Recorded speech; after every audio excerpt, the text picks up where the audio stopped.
শিক্ষক বদলির প্রতিবাদে পথ অবরোধের ঘটনার জের ধরে বিবাদ পাল্টা বিবাদের ঘটনা আলোচনার শীর্ষে রয়েছে এখনো। এই ঘটনাকে কেন্দ্র করে স্কুলের এসএফসি কমিটির চেয়ারম্যান দেবাশিস দেবনাথ, স্কুলের প্রধান শিক্ষক বিজন কুমার দাস ও এলাকার বিশিষ্ট সমাজসেবী কান্তি গোপাল নাথ এবং এলাকার বিশিষ্ট প্রবীণ ব্যক্তিত্ব ইন্দ্রমণি নাথকে বদনাম করে সমাজে হেয় প্রতিপন্ন করার চক্রান্ত করা হচ্ছে বলে অভিযোগ।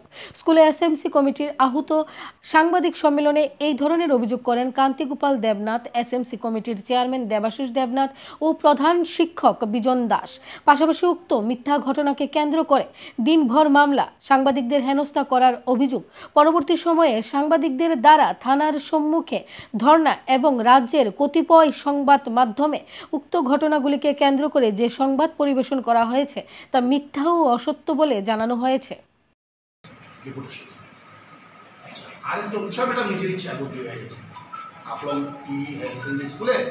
শারীরিক সমস্যা বা কিছু আপনি স্যার এখানে আমার স্কুলের টিচার না, কিন্তু ওনাকে আমি রিকোয়েস্ট করে এনেছিলাম আইএস স্যারের মাধ্যমে যে ফিলোসফি টিচার নেই, কয়েকদিন যাতে ক্লাস করা যায়। তারপরে থেকে গেছেন, ভালো, আমরা একসঙ্গে কাজ করছি।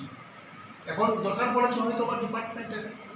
তো এমন কি হয়েছিল যে স্টুডেন্টরা রাস্তা নেমে গেল এই টিচারকে বদলি না করার জন্য?